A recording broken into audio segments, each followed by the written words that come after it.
इस वक्त हम हैं महाकुंभ 2025 प्रयागराज में और प्रयागराज में हमारे देश के बहुचर्चित एवं प्रतिष्ठित मानस महारथी श्रीमान निर्मल कुमार शुक्ल जी हमारे साथ इस वक्त हैं और वो भी कुंभ में पधारे हैं। उनकी भागवत कथा भी है। तो आइए ये विशेष मुलाकात आप सभी दर्शकों के लिए समर्पित है। सबसे पहले हम जानेंगे कि उनकी कथा कहाँ पर है और कब से है। सनातन धर्मोत्थान शिविर के अंदर होगी। उसके बाद यमुना जी के उस किनारे पर कुंभ परिक्षेत्र में ही एक भागवत सप्ताह और है और 3-4 दिनों तक सेक्टर नंबर 12 में मुझे बोलना है।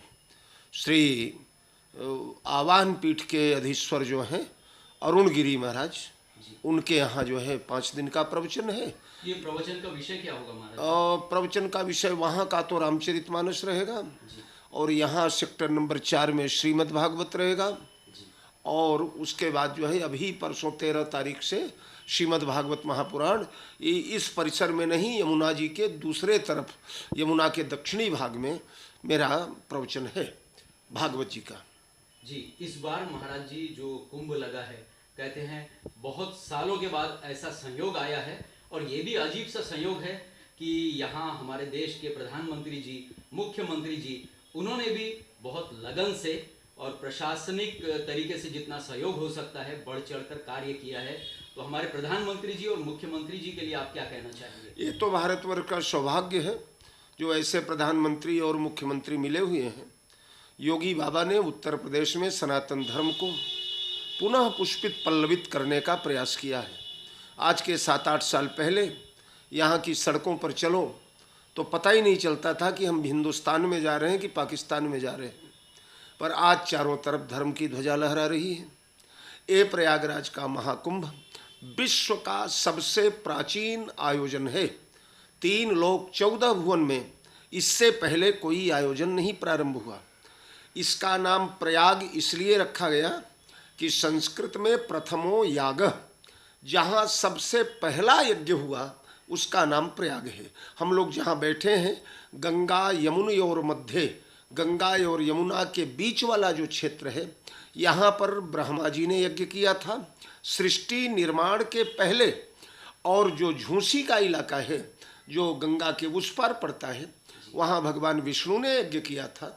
और जो अरैल का इलाका है यमुना के दक्षिण तट पर, वहाँ भगवान शंकर का यज्ञ हुआ था।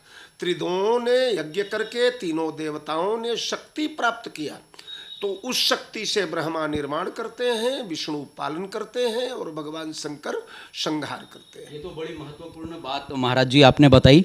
और साथ ही साथ हम ये भी जानना चाहेंगे कि सुना है यहाँ पर एक अक्षय वट है, अक्षय वृक्ष, जिसकी बड़ी महिमा है। क्या बताना चाहेंगे उसके बारे में आप? अक्षय वट ये भी ब्रह्मांड का सबसे प्राचीन वृक्ष है। मैं ब्रह्मांड बोल रहा हूँ भला जी, क्योंकि जब महाप्रलय होती है तो समस्त ब्रह्मांड समाप्त हो जाता है। यहाँ तक कि ब्रह्मा भी भगवान में जाकर विलीन हो जाते हैं।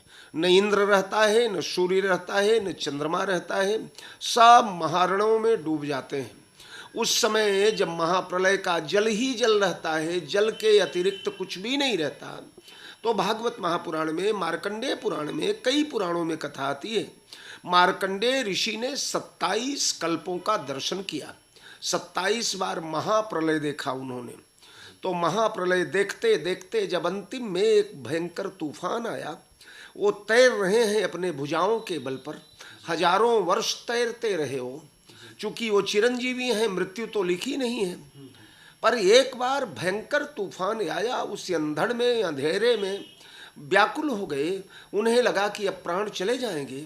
तब उन्होंने देखा एक बट का वृक्ष दिखाई पड़ा। उस बट वृक्ष के पत्ते पर एक छोटा सा बालक बैठ करके अपने दोनों हाथ से अपने दाहिने पैर के अंगूठे को पकड़ कर अपने मुंह में डाल करके चूस रहा है। करार बिंदे न पदार बिंदम मुखार बिंदे विनिवेशयंतम बटस्य पत्रस्य पुटैशयानम बालम मुकुंदम मनसा स्मरामि। महाराज जी, बहुत सारे लोग जो यहाँ पर आते हैं प्रयागराज में, वो वट वृक्ष के बारे में सुनते तो हैं लेकिन वो जानते नहीं है कि कहाँ पर है। तो संक्षेप में उसकी लोकेशन हमारे दर्शकों को बताने की कृपा करें। यमुना जी के किनारे एक किला है, बनवाया तो सम्राट अशोक ने था उसको। कालांतर में अकबर ने कुछ उसका जो है सुधार किया। पहले गंगा जी प्रयाग को डुबा देती थी। आज वर्तमान में जहाँ भरद्वाज आश्रम है आनंद भवन के पास, वहाँ गंगा जी बहा करती थी। पर अकबर ने बांध बनवाया और किला बनवा करके ये गंगा की धारा को मोड़ा। तो उसी किले के बीच में अक्षयवट है और इसी अक्षयवट से सृष्टि का निर्माण होता है। सृष्टि को भगवान बाल मुकुंद इसी अक्षय वट से प्रारंभ करते हैं। इसलिए प्रयागराज जो है ये समस्त तीर्थों का राजा कहा जाता है। ये बहुत अमूल्य जानकारी महाराज जी आपने दी। और एक ब्रेक के बाद एक और जानकारी हम कुंभ के बारे में आपसे जानना चाहेंगे। प्रणाम।